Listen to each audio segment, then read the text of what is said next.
The Western world is in ruin and ready to collapse.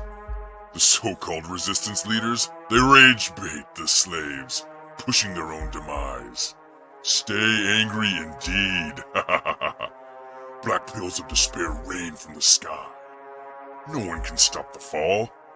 No one can stop Black Chad, demon of despair. Stop putting your emotion into it. Wait, we need to look for alternatives. what's this? Look for solutions. We can't just, give in to despair and this program demoralization of the West. Come on, guys. What? You're not full of rage or despair? Fine. I will imprison you in an astral dungeon and keep you away from the others. No one will hear about your alternatives or your solutions or your silly indie brands. No one cares. The despair programming must continue. What? Welcome to Forever, nerd. You haven't won, Black Chad. Oh, yeah? I'll talk to and review every indie creator I can, and we'll fight against your despair. Even the bad ones? Yes, even the bad ones. Oh. You don't get it. I'm not trapped in here with you. You're trapped in here with me! Oh. Now on with the show.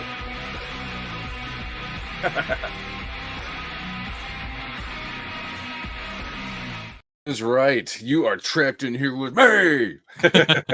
Hail nerds. What's up? How you doing? Happy doing Saturday, good. Since this will be coming out on a Saturday, which actually I wish I brought my Santa hat because this would come out on like the 23rd or something like that. So wow. Christmas is right around the corner, guys. I hope you're ready. So Merry Christmas. yeah, Merry Christmas in case I don't see you before then. So today we've got returning guest King Richard, Iron Age Media. Of course, my co-host, there he is, Chris Fisk, Infinite Tail, making some noise lately with some of the products you're coming out with. It's insane, dude. And then first-time guest B.A.Turner. Finally have you on the show. I've been meaning to get you on the show, I don't know, like 6 months. And I finally reached out and everything. So, man, I'll tell you, your campaign, holy crap. I've seen it being shared. Oh, I got the this and that. And it's just like a ton of books and everything else. It looks amazing. And I'm like, geez, it wasn't right next to Christmas. I could actually get myself something for a change. But no worries. Yeah. It'll be there for a while. So yeah, right. Like and you said you've got some new stuff that you're working on. Is it just issue is it issue 2 or do you kind of doing something else? Because you've got like 2 novels and a mini comic. So what are you planning for your next campaign? Well, the goal is to potentially do some audiobooks for book 1 and 2, for the folks that don't have the time to sit down and read, read prose, because I know that is a limiter for some folks, I spend, 10 hours a day at work. I've got time. I'm either listening to podcasts. I mean, that's really it. I'm just listening. I'd say podcasts or audiobooks. So if you do an audiobook, I will definitely be down. So I just don't have time between family and work and all this other stuff. It's hard to find time to sit and just like actually read and get into a story, So I'd like to be able to do that, and then if between that and the existing campaign I can get enough funds going, then I can try to get my artist set up to start full blown comic issue number 1. But I don't want to start that funding and have it be where I can't actually print for 6 months or a year after. I'd like to be able to make enough from the initial campaigns to basically have the book near finished by the time I do the campaign. So we'll see what I can do in the meantime. So well, and I want to get into some of that with you at the back end of the show. So at the front end, though, what we do here is we do trivia based on. I try to do trivia based on the genres of my guests. So today I've got 3 categories with 3 questions each, and the categories are Battletech. That's for Richard over here. I was like, hey, what do you want? He was like, whatever. What'd you say? Whatever creams your Twinkie. Yeah. Like, oh, geez, thanks. So I was like, no, Battletech. He's a Battletech nerd. So then also Gargoyles, because comparison to Vigilante's Creed, you said was Gargoyles. So and also Super Soldiers. I saw you mention Super Soldiers. So that's also a category. Nice. And I guess I should go over the rules just real quick. So the rules are there's no buzzards. You just chime in. It's kind of like a Jeopardy style, or like whose line it is in anyways. So, if you know the answer, then just say it. And you'll either get points for being correct or being funny. So that's kind of where we're at. And then at the end, I'll say who won. And it'll be a great time. Many laughs will be had. So I guess what we'll do is we'll start off with let's pick a category to start having some fun and making jokes. So since you are first time guest, and everybody wants to hear what you have to think and say. Which one would you like? Super Soldiers, Gargoyles, or Battletech? Well, we can go ahead and start with Battletech. Ooh, look at that. He's gonna serve it up. He's like, here you go. All right. Excuse me while I get ready. All right, Battletech, question number 1. To avoid Comstar, this suitcase-sized transmitter can be used. I mean, it'll be do I just shout it out or what? Just shout it out. Shout it out. Like backpack sized, an HPG, hyperpulse generator. I don't know. Damn it! You know way more about Battletech than I do. I'm like, I think these are at least usually the size of a truck, but I don't know. Right. Now I'm afraid I might not have gotten caught up on the lore. I'm like, oh no. Yeah, you might not know this one. Let's see. Let me present. 1 second. Let me pull my screen up since we had problems beforehand. There we go. Yeah. So let's see. Is that showing up? Yeah. The black box. No, I should have known what this was. I thought it was much bigger than that. Okay. Yeah. Okay. Also known as a fax machine. Yes. Oh man. I don't know where I found where it said that it was the size of a suitcase, but that's what it said. Is that right? Is it the size of a suitcase? I don't remember. It's been a number of years. It was developed by the Federated Sons, but yeah, the Federated Sons. Yeah. Now, see, what I read, it was something about the Star League. It came from the Star League, maybe the Federated Sons specifically. I don't know, but somebody was like... So, anyway, if we don't want to go into Battletech lore, I'm just going to say... No, let's do it. That's why we're here. No, so Nerd it out. The Star League was what existed initially. And then when it fractured apart, everything broke into the what are essentially great houses of Battletech. And one of them is the Federated Sons.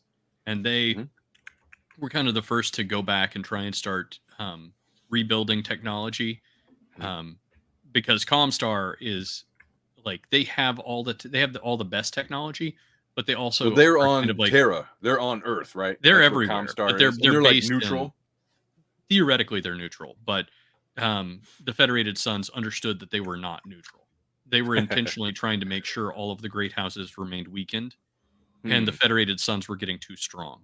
And so they were intentionally subverting them. And those black boxes are how they were able to send very, very rudimentary messages between systems without Comstar knowing. And they used that to organize some very bold military actions, shall we say. Yeah, I think the CIA came up with something like that. I think it was like Prism or something like that. There's all sorts of stuff, I'm sure. I don't know. Right. Yeah. I just worry about the nerd stuff. to avoid being killed, let's just go ahead and change the subject. And, it's a little red dot. I already hear the helicopters. Or wait, I don't. Yeah. Suddenly, I feel like my heart's being attacked by a heat ray gun. All right. The brown note. Not the deadly brown note again. Like the wrong gun. It's his first day on the job at the CIA. We didn't kill him. We just made him shit himself on air. He's like, oh shit! Damn it, Jenkins! You brought the wrong gun. He just keeps running to the bathroom. I don't get it. All right. Sorry about that. This is out of control. All right. Battletech question number 2. These 2 species are the only known aliens in Battletech. Yep. Which they quickly got rid of and don't mention ever again. Boop, boop, boop. This is way too deep for BA. No, like, no. I know. I don't know Battletech at all. So. It's 0. I know this is terrible. I know the book.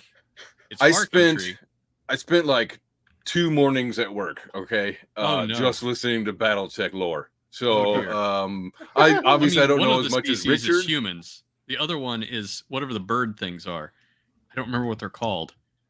All right, 1 second. Let's go ahead and they're like a Tet-tet-tay. Is that how you pronounce that? Okay. Yes, that is. I've never read Far Country. I actually have a copy of it, but I've never actually read it because it was. I kind of got it because I was like, this is a piece of history. Yeah, it was excommunicated, right? They're like, yeah. We've only been there a couple times. It's in reaches of space that there's no track. It's like they got swept away in a river and ended up way out here in the middle of nowhere, and they ran into this this other species or whatever. Yeah. They've retconned previous stuff in a kind of clever way. So I don't know if they have an official retcon for this, but I would believe it. So from what I read is they basically just stopped talking about it. They're like, we're never going back to that. Somebody wanted to do aliens, and instead of telling them no, I think what they said was, okay, you can do that, but it can't impact the rest of the Battleverse lore or the Battletech lore in any way. So they entirely left that universe. They're like, did some kind of a jump that put them way beyond their target, and they're in some unknown planet, and nobody's ever going to find them. And you know what? That's the problem. Like I've had that happen similar, although I wasn't like don't have an impact.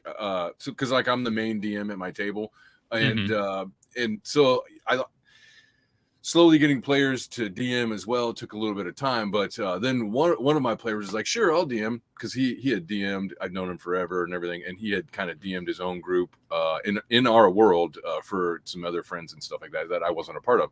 And anyways, so he's like, sure, I'll DM, and he took us for a year. He took us away from our main world and was just like, creating all this other shit. I'm like, how are we going to incorporate all this stuff? You know what I mean? Mm-hmm. So but so those aliens are problem with basically guest writers, right?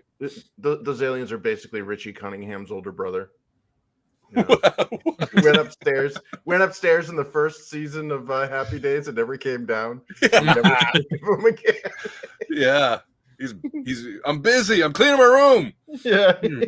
So there's the Tet-tet-tay, or however you pronounce that, and then there's also the Neopithecantropus, which is like this super primitive, not human, primitive, whatever. Mm-hmm. No, that's a new one to me. I knew that there's like, there are other animals and stuff. Like there are actually alien animals. Yes. Now, see, the way that they clarified it is because they're like, well, it's not clear that they're sentient, but they use tools and primitive technology, basically like Stone Age or earlier kind of man or whatnot. So I don't know. Now I'm like curious, but not human. Yeah. Okay. So if you replay this, I don't know, in the future, it'd be like it's Neopithecantropus. So okay, I'll just spell that. Is that spelled how it sounds? Okay. Yes. Neopithecantropus. That should be real easy to look up. My God, I actually got close enough that it brought me to it. Oh, damn. I was not making it up. Yeah, look at that. Introducing something new. See, this is one of the benefits, the little cherries on top when I do these trivias. Because it's so funny. People be like, and this isn't about you at all, Richard, in particular, but like I've had guests on, who like don't know anything about the genre they're writing in. It's kind of like, okay, well let's see what happens. Yeah, like George Lucas writing romance. Or relationships. Yes. Yeah. All right. Question 3 for Battletech. If you're a member of House Davion, I hope I'm pronouncing that right. This is your go-to workhorse mech. If you're a what of House Davion? House Dave. If you are a member of House Davion. Mm-hmm.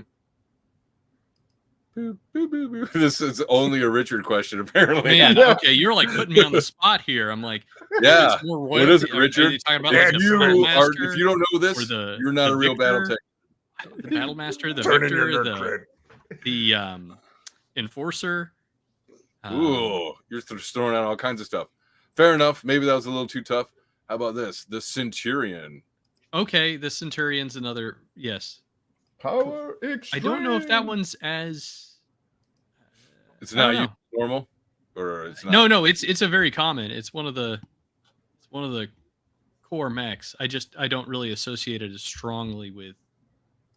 Oh, the right. Fed Sons, but I don't know. Not super powerful. Yeah. It's it's a solid mech. It's just not one that. Actually, now that I think about it, yeah, it's probably fairly common over there. I was trying to think of ones that are like distinctively Fed Sons, but who do you use normally? Like what house? Federated Sons usually is, but BattleTech is fun in that like everybody uses different mechs all the time, so you can really mix and match stuff. And like, let's see here. Oh, there we go. I have. Here's your time to shine. Woo! Yeah, let me see. I don't know. I have a. Are you petting them? Wait, you're petting them. No, wait, I'm just kidding. Oh, sweet. Whoa. This is a Thunderbolt. Let's see if the dang camera will focus. Come on. Oh, there she goes. Oh, there it is. Oh, that's gorgeous. Wow. But that's fucking cool. But yeah, the I get the light on there a little bit better. But anyway, that's a kind of like a Fed Son militia style Thunderbolt, and here's a Centurion for those who are curious. There we go. Curious. Now this one is painted in actually Draconis Combine / Taurian Concordat, which I know those aren't anywhere near each other, but I don't really like Draconis Combine, but I painted these for a campaign that we did. Are those basically like the Russians or something like that? Like it has a very Cold War feel, like 80s. The 80s Cold War never ended kind of feel. Right. Well, Draconis Combine is kind of like Space Japan, right? Oh, okay. And yeah, so there's lots of hentai beheading of any people. There's no taking prisoners. There's lots of honor based type of stuff. And, so very World War II Emperor Japan. Yeah, today, yeah. Today it's like the men are dressed like waifus, like they're yeah. The women are like, please just impregnate us. Our the demographics. Oh no. Maybe I don't know. Maybe they need a third nuke. It's hard to say what they need at this point. Wow, I mean that's a bit much. No, I'm kidding. Sorry, population, not of which I'm sure there are many of this show. Everybody knows nukes are fake, so that's not yeah. But anyways, all right. I guess that one goes to Richard. I mean, that's pretty obvious on that one. Yeah. I tried. Job, I don't Richard. know. I tried. Oh no, you nailed it. Way to go. All right, so well done. And since you were very gracious, BA, I will let you choose again. We've got Gargoyles or Super Soldiers. We can go with Gargoyles. There we go. Gargoyles it is. Yeah. Let's see. All right.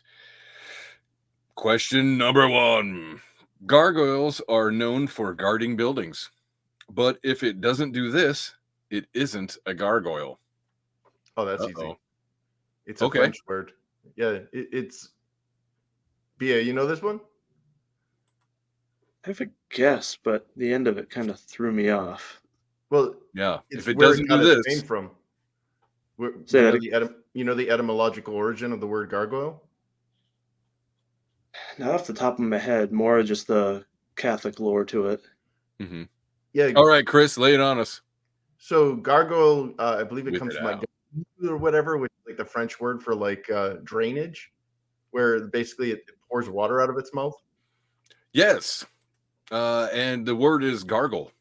Yeah. It comes from the word I was going to gargle. jokingly say that, but then I was like, I actually was gonna guess having the water like spouting out of it, but that just seemed to me like kind of silly. Yeah. Unless it was holy water, then it would like track. But Well, because like, they're used for drainage off of cathedrals, right? So if the slate roofs. if it doesn't have a water spout out of its mouth, it's not an actual gargoyle. It's a extra Grotesque. question. Anybody know what it's not? Grotesque, Yes, probably. Yep. Yes, Yeah. grotesque. Yeah. So yes, very nice. Hey, wait a minute. That gargoyle isn't having it coming out of its mouth.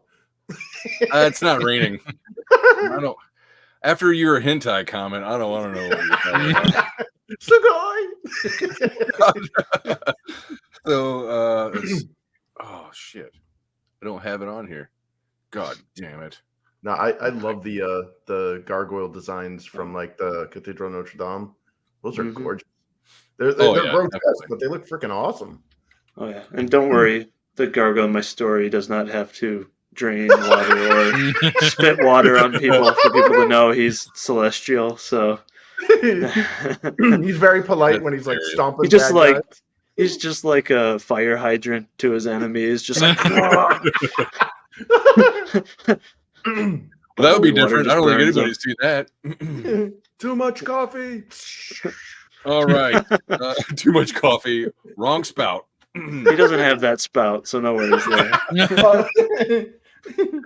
All right, question number 2. In the gargoyle cartoon, the court magician curses the remaining gargoyles in their stone sleep because of this. Mm-hmm. The real How long has it been since you watched the cartoon? It's been a There was while. a pigeon. Actually, I haven't watched it a lot. There were pigeons up there, and one of them. They weren't taking care of the pigeons is a problem. Yeah, they weren't taking care. They weren't scaring off the pigeons. So when it grabbed on the I don't shoulder, mean he like got Mike real mad. Tyson. Well, Take care of them. It's like you got tired of being shit on. Should I say it or? Yes. They failed to defend the castle, and in their failure to do so, they were all cursed, and they actually lost their brood and everything. And the funny thing is it wasn't even their fault because Demona did it. So she bitch and let him in. Yeah.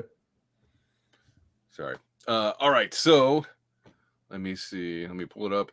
So the answer, you were right, is basically he believed the princess was killed in an attack. So he's like, you let the princess die, but actually she hadn't died, and but he didn't know that, and so he punishes everybody.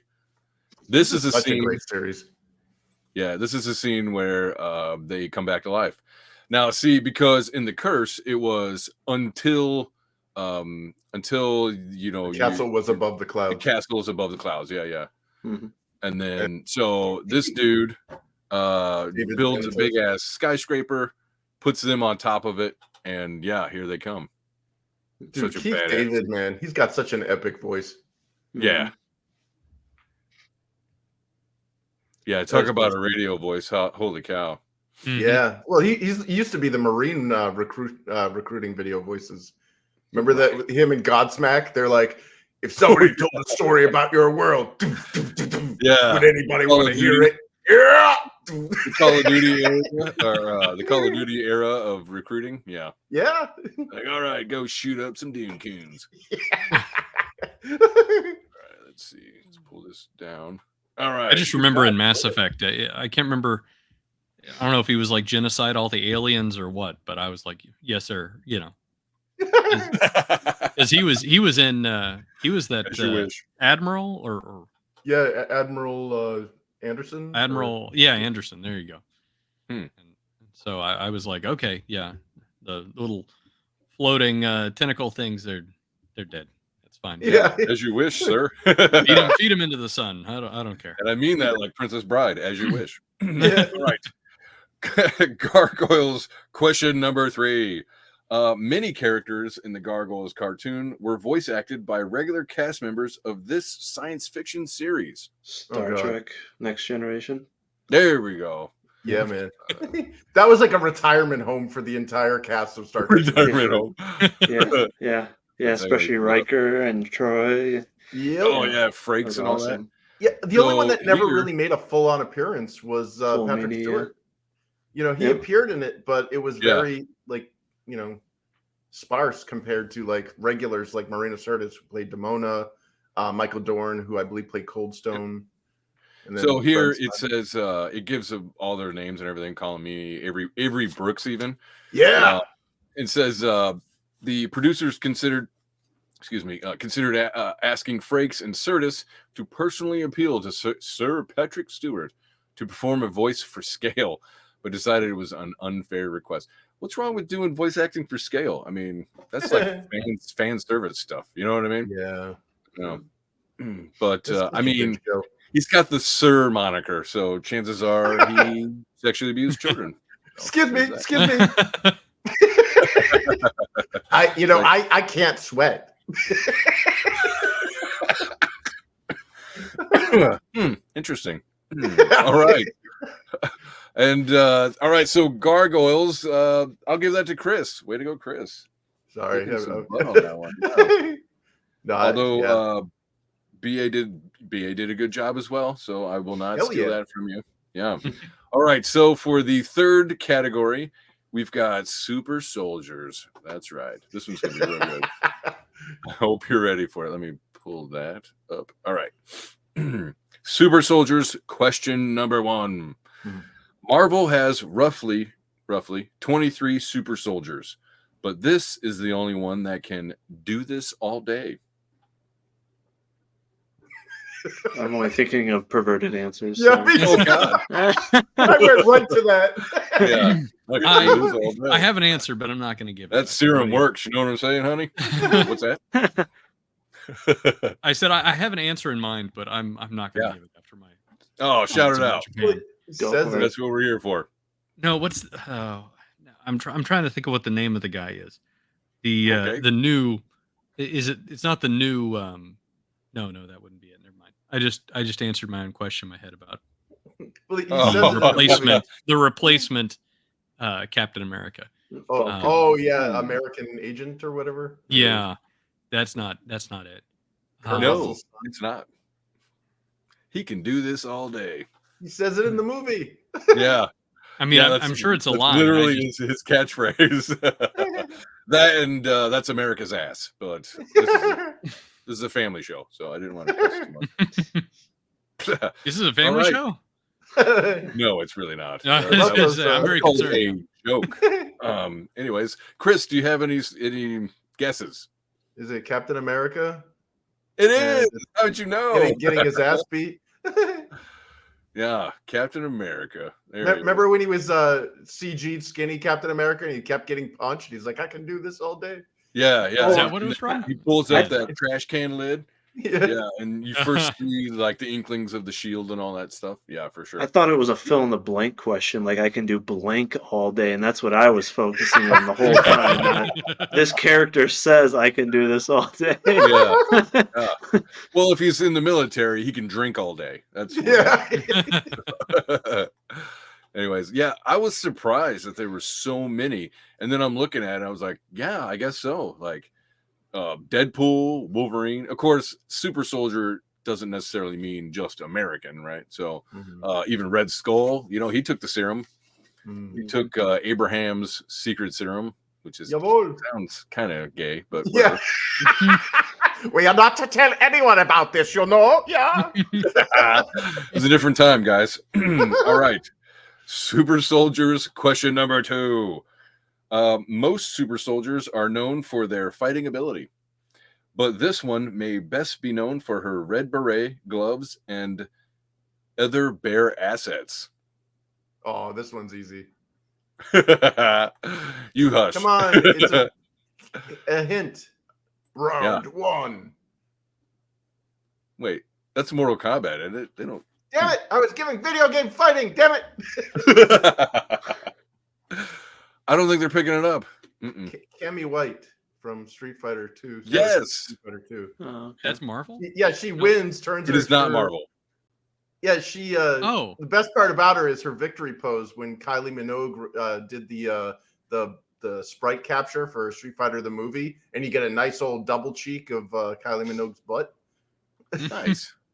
It's always nice. Yeah, her bare assets. You know what I mean? Cannon drill that.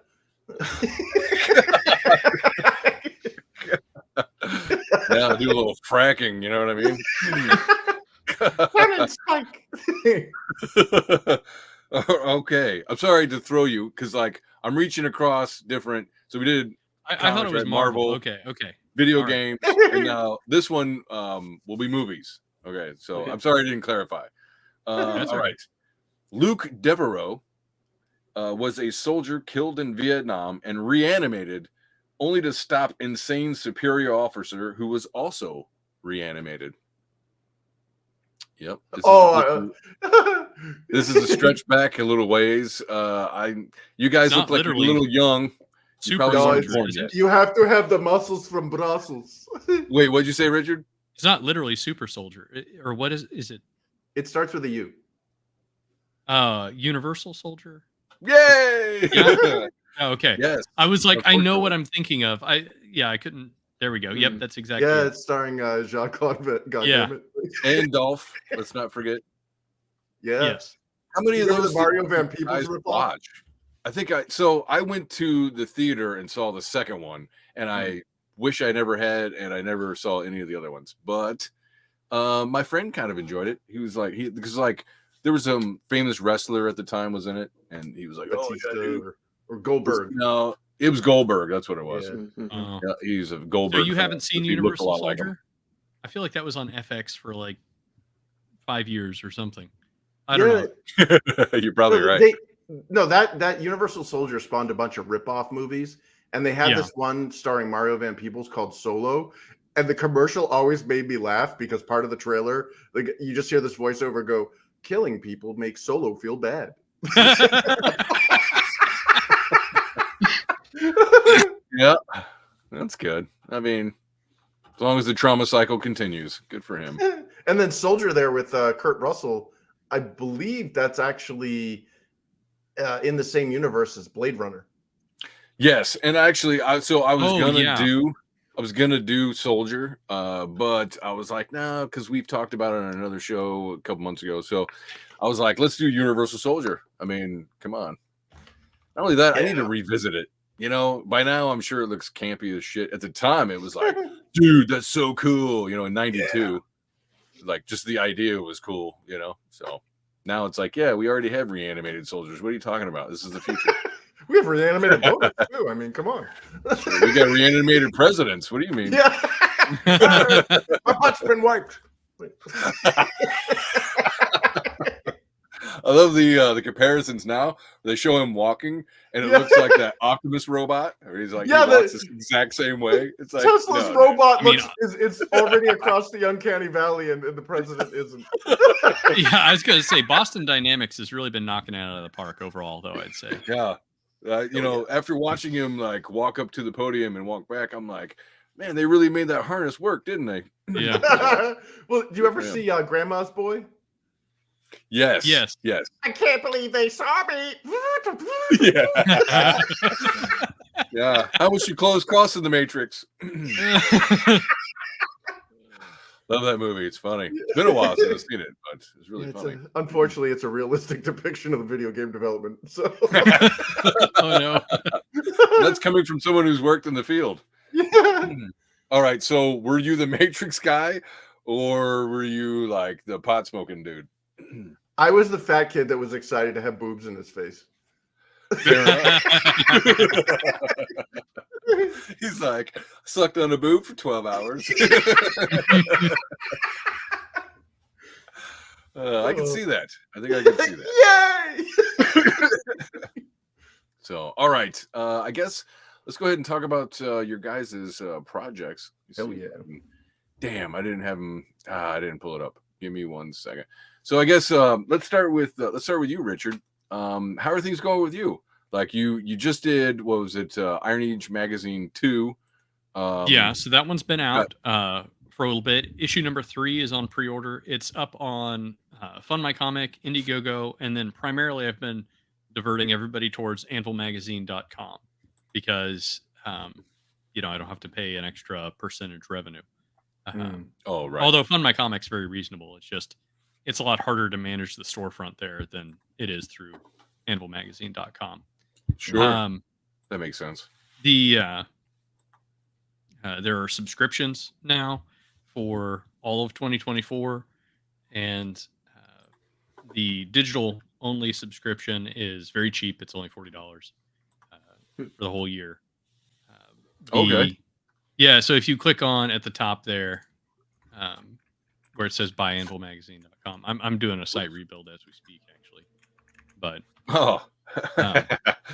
look at you do a bunch of shit. Is that what you're an engineer, are you? Do you also yeah, my day job is engineering, but it's mechanical engineering, not web dev or anything like that. I can tell. I work around many mechanical engineers. Yeah, well, I'm sorry. No, not at all. You guys are so funny because like I have like a kind of a loose personality, but I'm not a dummy. So like every now and again I'll slip in like just things that like make them kind of take a double take and like they feel uncomfortable, but it's funny. It's great. I love messing with nerds. Anyways. But so yeah, issue number 3 is going to be killer. The you can see the cover there. That is actually done by Marcos Rios, who is one of the concept artists for Ripaverse, and he's been a real great guy to work with. The feature story, Scion of Atlantis, is the feature there on the cover. It's a great kind of classic action hero pulp. There are a ton of great stories in this one. We had see you got I Douglas in there. Yep. We had like 125 or so story submissions. So it was very fortunate that I was able to be as choosy as I was. How do you find the time to read? It's just kind of fitting it in. I had to bump back this one because with Christmas and everything and Thanksgiving, I just couldn't keep up with it. I'm sitting at just about 200 and something submissions for issue number 4. There's that one's going to be absolutely killer too. The other big thing that we got, which you can see there, is a new kind of sub branding called Tempered Records that I'm firing up in conjunction once again with Jacob Kalta, who's the designer for Anvil Magazine and does a lot of the layout work and everything else there. But he's taken a lead role on Tempered Records, and we have a whole bunch of very talented musicians over there. Jake is doing a lot of the mastering work, but he's contributing a song, JVP Music, if you're with them. Yes, I've seen them around. Who I know you've chatted with before. AC. Oh, Everly? Oh, yeah. He's also he's a bear, so shout out to Beartaria. Pretty cool.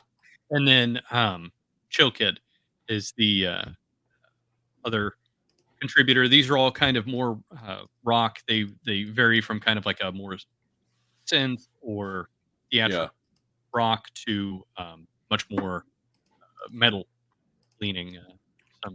There's some pretty heavy songs on this as well. So, you know what's so funny is what I've seen in the indie music is there is a lot of electronic and heavy music.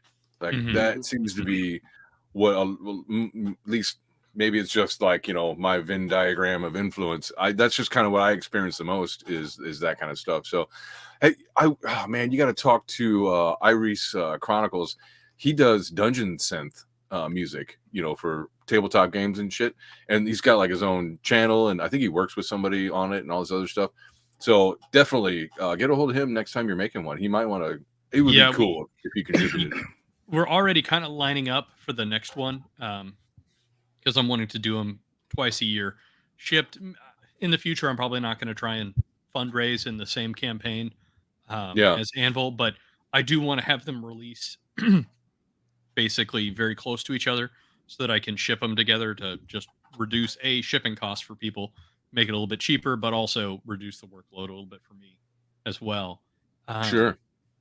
But the next one, we're kind of putting together a team. We have an idea for it.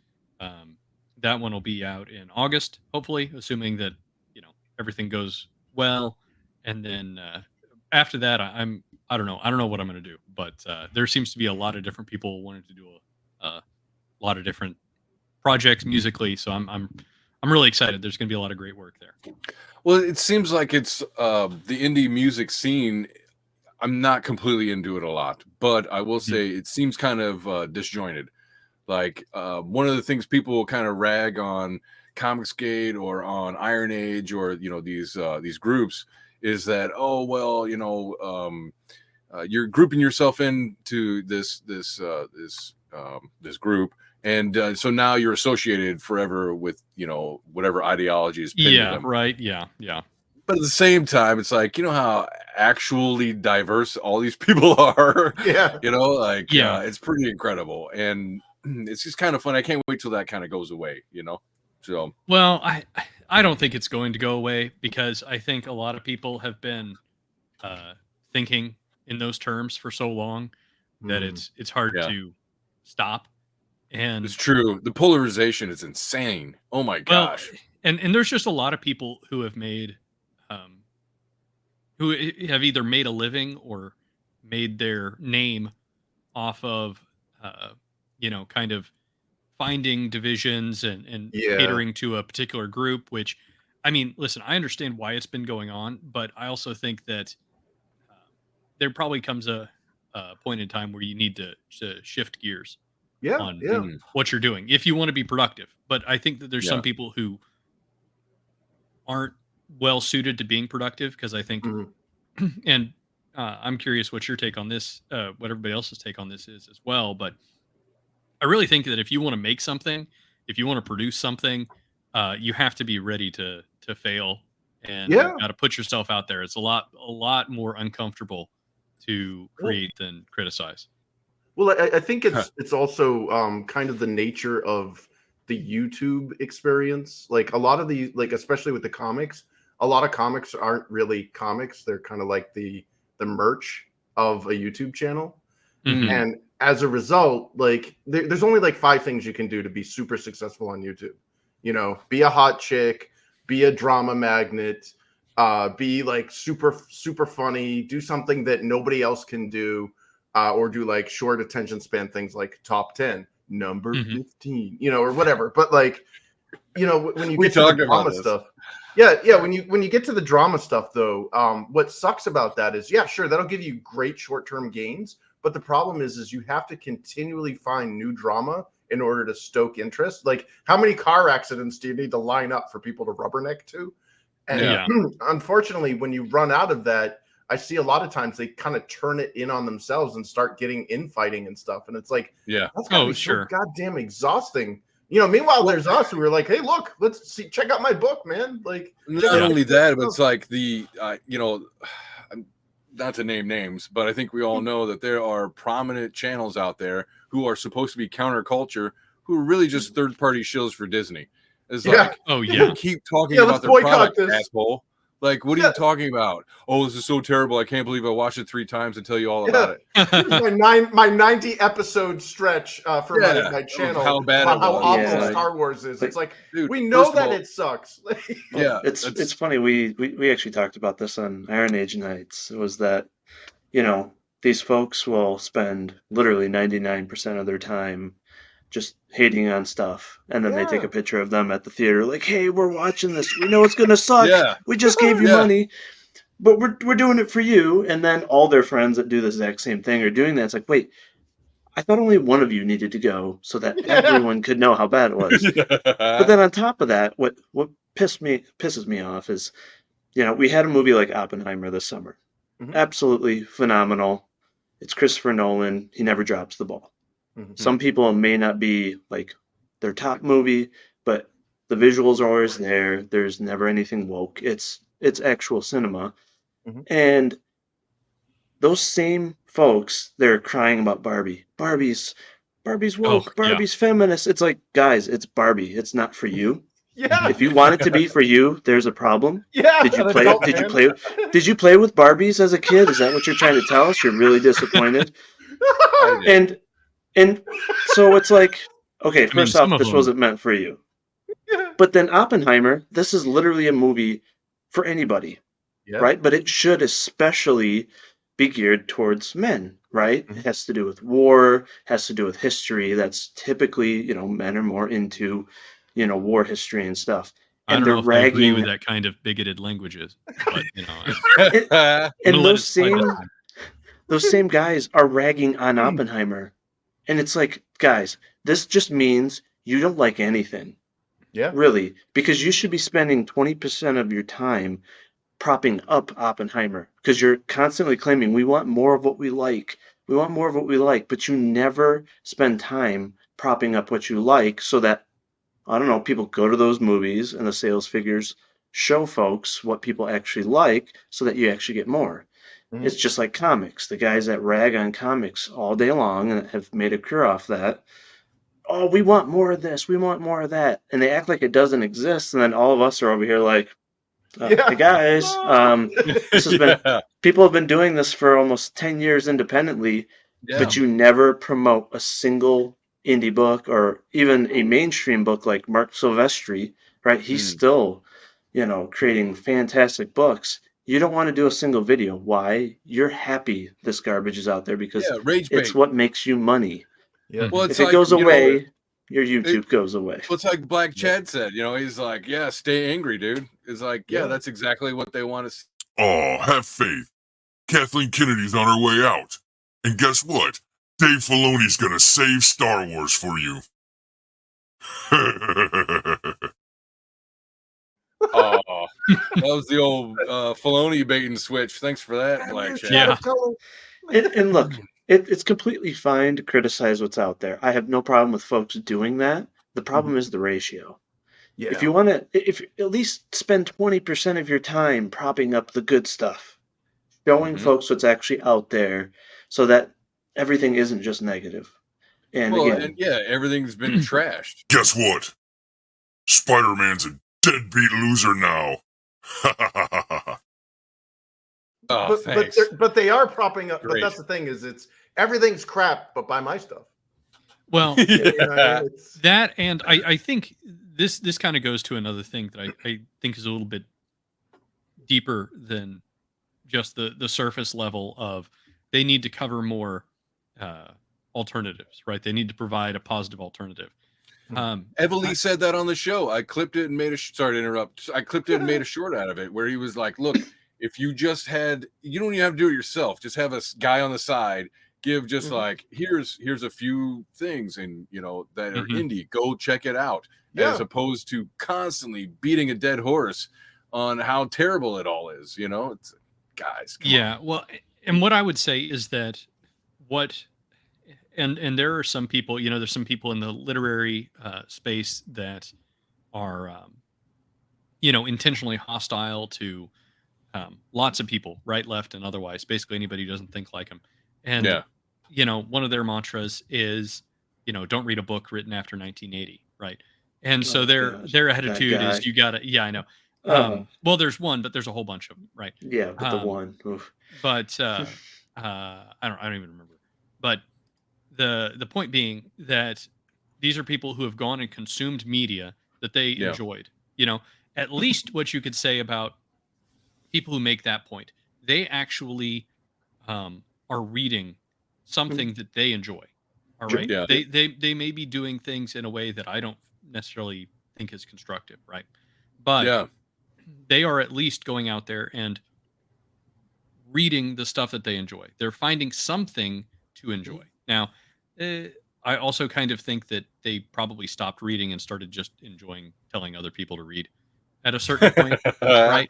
But like a lot of the critic tubers or whatever you want to call them are not even there. They're literally consuming nothing that they enjoy. You know what I mean? And no, not at all. Yeah. And they're not even looking either. Well, and that's the thing is Really. that I think that, and I don't necessarily blame them. I don't know if it's intentional or not. And I could definitely see how this could just happen. But if you just, if you're just making money, right? I don't mind people getting that bag.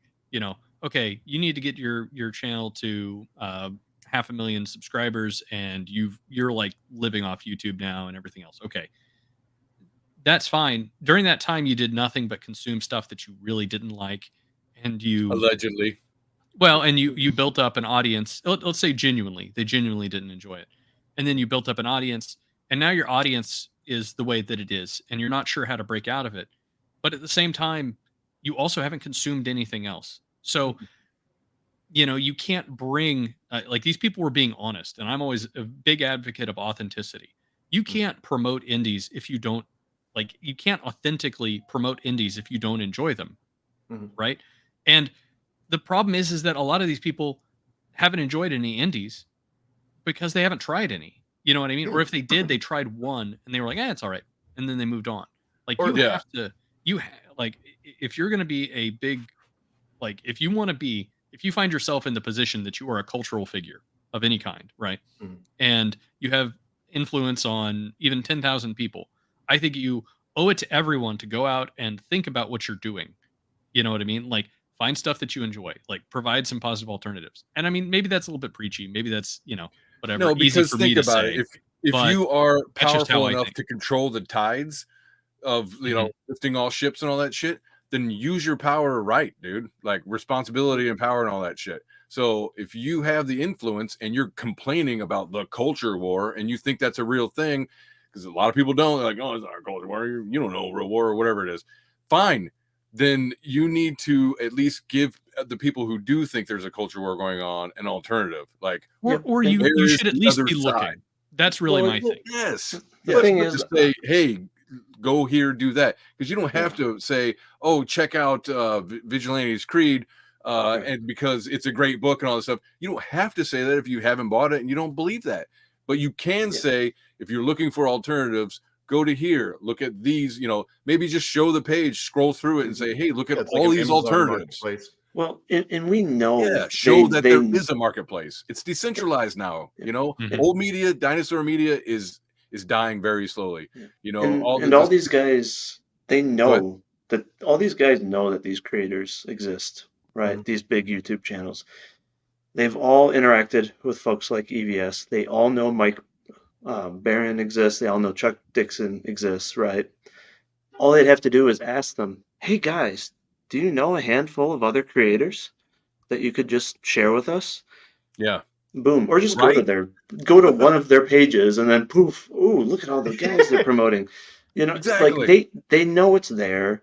It's just that they don't get as many clicks, they don't get as many views from it.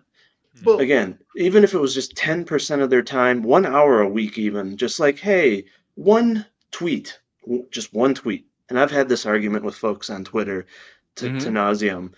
Oh, I don't have time. You don't understand my workload, blah, blah, blah. Why should I promote other people? And it's like, the time you just spent arguing with me, you could have made one tweet just saying, hey guys, show me what you're working on, and then hit retweet. We're talking 5 minutes. But these guys, they'll spend an hour a day arguing with random people on Twitter, or just bitching about Disney or bitching about Barbie, and it's like, it's just it's how is that helping? No, exactly.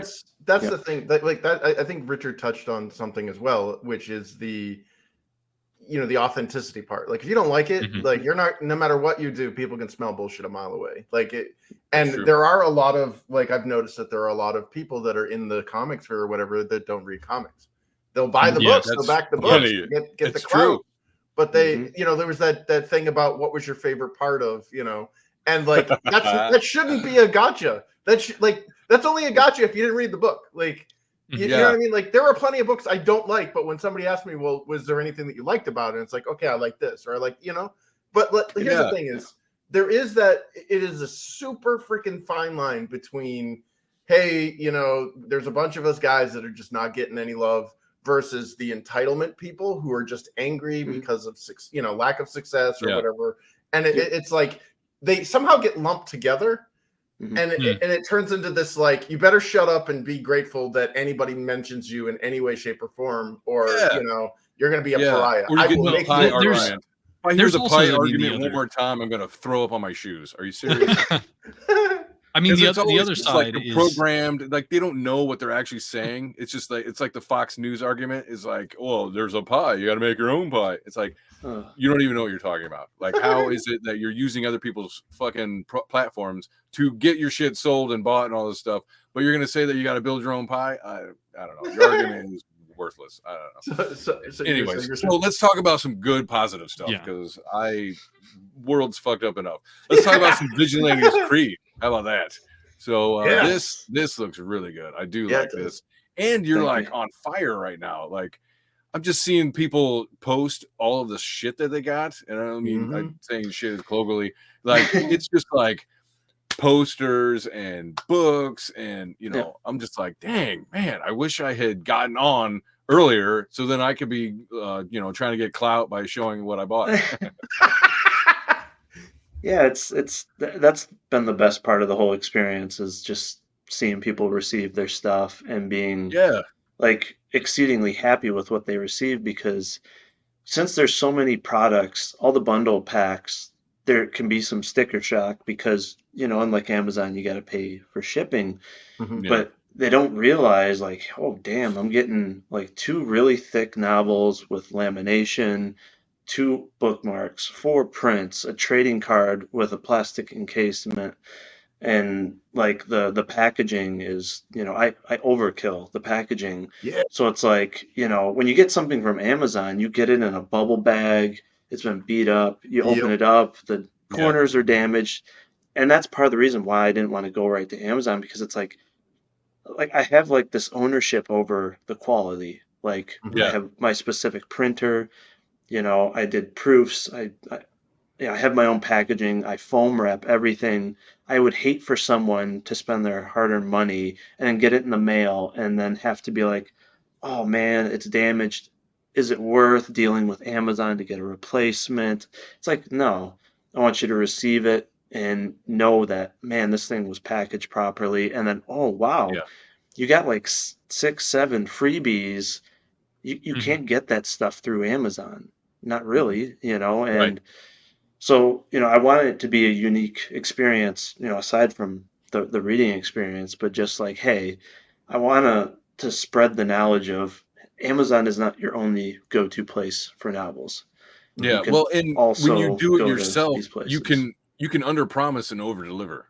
Like for Exactly. instance, I Yes. didn't tell anybody necessarily that bought the physical book that, oh yeah, by the way, you're getting 8 stickers, a Yeah, a magnet, bunch of stickers. you know. Yeah. Yeah, I didn't Yep. tell anybody all that stuff, but hmm you know, we unofficially hit the goal that, you know, the hmm stretch goal that I was aiming at 5 grand. So I was hmm like, well, shit, now we can do it. Let me just make it rain on whatever I can, you know, can throw at hmm people, and that's what I did.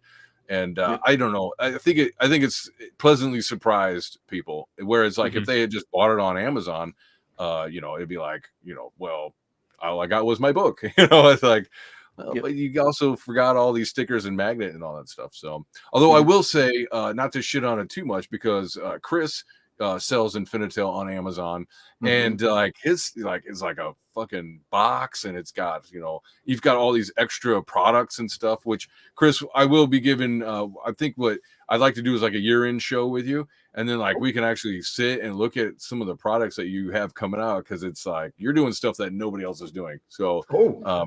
yeah, I definitely want to talk about all that, but that's aside. Let's look at this though. You've got so you got this mini comic. How many pages is the comic? Yep. So the mini comic is 15 pages. So what it does is it doesn't tell the actual story. It provides major scenes from the novels Oh, and it okay. introduces all of the major and supporting characters. So Yeah. you'll see on that kind of top image there, it breaks down like key information and statistics about all the characters, and Oh, then up it here. shows you, you know, where in the novel that takes place. So the whole purpose of it is A, to just introduce people to the universe and the characters, you know, before I do a full comic issue, but for novel readers especially, to be able to just ingrain the imagery in their Yeah. mind so that they Well, know exactly how all the characters look and they can play it out like yeah. a film and Yeah. get that extra just visual, you know, bonus of, oh yeah, that scene. Like, yep, and just And get that's more one of of an the things experience. I came to with mine. It was like I could write a book, Mhm. a fantasy book, but one of the things that drew me to fantasy to begin with was the art. I'm Yeah. like, man, I should do a comic instead. So like people can see, uh, you know, fantasy art. People love fantasy art. It's like the Mhm. best ever. So, Yep. and you know what I'm talking about when you were like 14 or whatever, and you open up, your first fantasy comic or book or magazine or whatever, those little bits of art Mhm. were just like cherries on the whipped cream. So, Yep. yeah, that's so cool that you do that. And it's like an encyclopedia, to your Mhm. world, which is Mhm. super cool, which is something I've actually talked about before with guests is like, because I've started and it's still in the works, but I've talked about doing source books. Like Mhm. if you have your own unique universe that's very expansive or whatever, come up with like a 10-page, 20-page source book explaining, Mhm. and that looks like that's exactly what you did with your mini comic. So Mhm. Yep. that's great. I mean, Well, 100. speaking of art, man, Corey Barton, Mhm. Yeah. awesome dude. Yeah. Yep. Yeah. I feel the same way. That's why I got a cover for him as well for my next campaign. So Yeah, that yeah, looks and awesome. Joe Ball. Are you serious? Look Yeah. at that. Damn. Yeah, Get real, dude. what sucks is a lot of people, again, the perks are a bit overwhelming because there's so many products that in order to have different bundles but also provide things individually, you got to Mhm. do a lot of scrolling, and I think a lot of people actually overlook the duology with the Joe Ball cover, and it's awesome because it's a flippable cover. So when you flip it around, it works in both directions. Oh, Oh, I see. Oh, that's So cool. if Yeah, I you can just see that. imagine it, yeah, yeah. So he has characters working in both directions, and Hmm. it's obviously cheaper to print because it's black and white, and you're just mhm. printing one Yeah. book versus two. But when I go to in-person events, people really gravitate towards that because it's just like that art is unbelievable. Yeah. I absolutely love Yeah. it, and if you get any of the bundle packages, you get that in print form anyway, so you're guaranteed to get some of that art. And but yeah, I was really really happy I did that. So I Yeah, don't man. know how it is, and you don't have to go into any kind of detail or nothing, but like how much value you are bringing compared to Yeah. like how much you've amassed. Like as somebody mhm, else who's dealing with printing and all this other stuff, I'm like, did you put down? You don't have to answer this if you don't want to because it's about money. mhm. But did you put down the initial investment and then you're just like, I well, whatever I make on the campaign, I'm just gonna because that's what I did. Like yeah. my first campaign, basically just paid for printing it all up and maybe a little bit extra for the next project. Mhm. But like how? Because you have way more stuff than I even have. I I took definitely a risk because Mhm. I mean 15 pages of that quality of art is not Yeah. cheap. It's actually No. 10 pages away from a comic, and An then actual book. Yeah. to pay for editing on two novels is very, very far from cheap. It's like Mm. doing 5 pages of art. Hmm. So, I footed the bill all before the campaign was ended, Yeah. and I even put the the target goal much lower than in reality it should have been between Mm. that Yeah. and the Fund My Comic page. But luckily, it's went very well, and then the hope is again word of mouth as people get the book, they start doing reviews. I can leave it in demand as long as I need to where Mhm. Yeah. hopefully that will spread because probably 75% of my sales were comic readers, which Mhm. to me is a huge win because it's very hard to get comic folks to read novels. Mhm. So Hmm. super happy with that.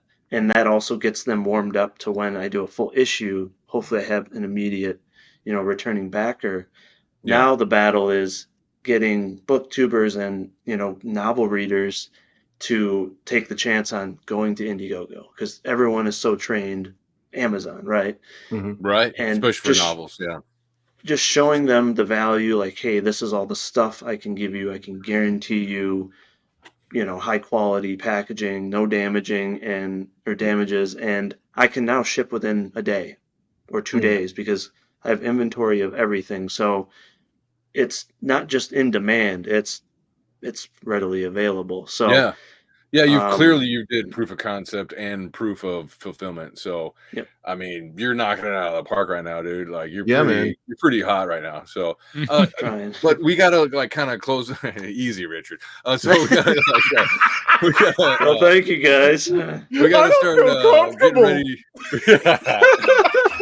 We gotta start getting ready to land the That's plane. just kidding. So I do have a last question, and then we can do wrap ups and everything. What is it that attracted you to this character as your main character? Yeah, so, for me, I think gargoyles were always very underrepresented in fiction, right? We have yet to have a legitimate live action or even animated film since the Gargoyles TV Yeah. series and the films many, many years ago. But it's really just the lore and the possibilities of a gargoyle. There's so much that can be done with the character. Mine has more of a celestial tie-in. It ties into, actual biblical events on how Okay. this, creature and the grimoire came to be, Hmm. but also, his abilities, for example, he can turn to stone, you know, at any point, any part of his body, but during the day, he's just Oh. human, right? And yes, he gets hard as a rock, no pun intended. Whoa. But he also has the ability to sense whether or not someone has a soul, if they have any remnants of humanity within them. And unlike the no kill rule for Batman and things like that, he can't kill anything with a soul. Hmm. However, if that human no longer retains a soul or has lost his sense of humanity, he can do what's necessary. So he has that challenge, throughout the course of the story, and it ties into the archangel or whatnot that Well, that's he's bound interesting. to. So Yeah, Yeah. man. there's just so much that can be done with the creature and the design. I Well, love and it's the morality aspect that exactly. is interesting. Well, You know, gingers I mean, must be not just that, but terrified. Yeah, for sure. what'd you say? Gingers must be terrified. Gingers. That's right. But and I Richard's like, not funny, asshole. Like, you invited me on this show. and I just love a character like Hellboy that looks evil but is actually pure of heart and is actually a true hero, and which Yeah. actually can make it tricky to sell to people because I've had plenty of people be like, "Oh, I don't believe it's a true hero. That's a demon," and I'm like, "Are you seriously calling me a liar before you've even like read it?" It's like just Welcome to the like, internet. yep. Yeah.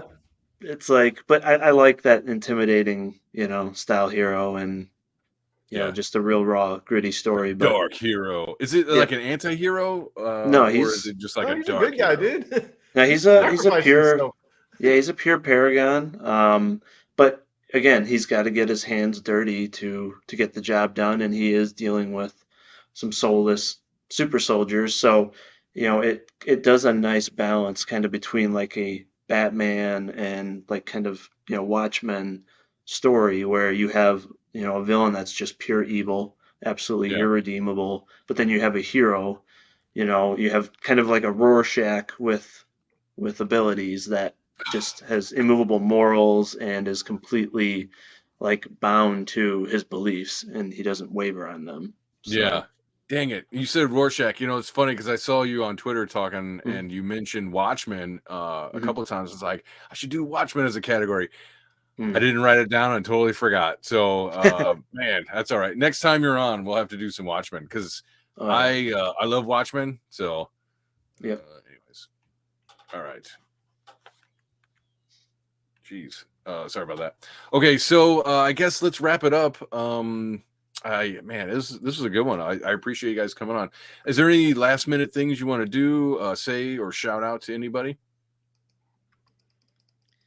I mean, if this is coming out on the 23rd, I'll just say again, Merry Christmas. Yeah, And Yeah. absolutely. I'm going to be doing a big push on Anvil Magazine and First Strike, the EP, which is going to be 30 minutes. You can go check out the lead single over on my YouTube channel if you want to. Maybe not yet, but right around the beginning of the year, right around New Year's, there'll be a new trailer out with a little bit more art and some more of a little bit more of First Strike to take a look at. So very cool. Yeah, that's nice. Yeah, I want to get to the point where I'm listening to indie music instead of corporate music, you know? So yeah, it's hard to indie everything, you know what I mean? But it is. You know, it takes a minute to get into it.